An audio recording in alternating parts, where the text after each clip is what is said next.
تنها در یک هفته گذشته و تنها از منطقه اورال 84 مهاجر غیر قانونی را اخراج کردند و جمع مهاجرانی که از اول سال 2024 پرستاو و هایولات سوردلوفسک از قلمرو روسیه بیرون کردند به 630 نفر رسیده است.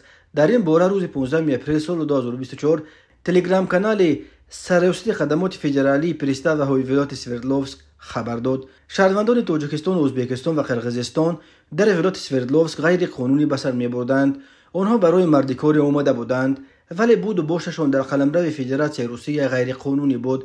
آنها را بر اساس ماده 18 کودکس حقوق ویرانکنی‌های مأموری روسیه به ویران کردن قاعده‌های بود و باش عیبدار شناخته نه فقط جریمه بستند بلکه حکم اخراجشان را هم برآوردند، گفته می شود در خبر. بنا به اطلاع خدمات پرستاوها این صدا مهاجر تا روز اخراجشان در بازداشتگاه ویژه مهاجران نگاه داشته می شوند.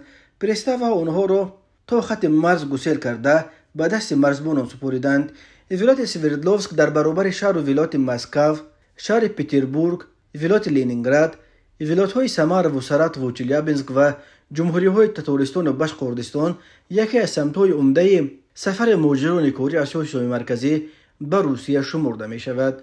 روز 14 اپریل ریاست پرستاوهای ولایت ولگادا نیز خبر داد که در یک هفته آخر تنها از دو شهر ولگادا 16 شهروند تاجیکستان را اخراج کردند. آنها را برای ویران کردن قاعده‌های بود و باش و بدون پتنت مشغول شدن به فعالیت کاری جریمه بسته همچنین حکم اخراجشان را برآورده بودند.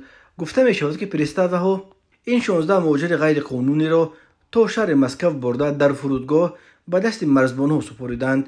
در شناسنامه‌های این 16 مهاجر تاجیک حکم اخراج هم زدند و آنها برای 5 سال آینده از حق سفر به روسیه محروم کرده شدند.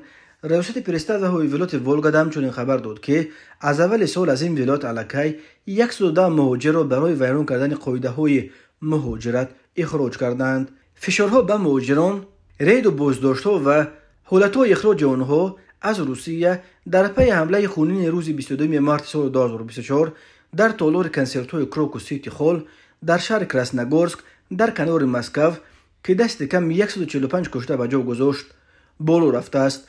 مسئولیت آن حمله را گروه تروریستی داعش به دوش گرفت. با گمان دست داشتن در حمله 17 نفر دستگیر شدند که 15 نفرش زادگان تاجیکستانند. همه 4 متهم اساسی که مقامات روسیه آنها را عاملان حمله خونین روز 22 مارس می شمارند نیز از تاجیکستانند.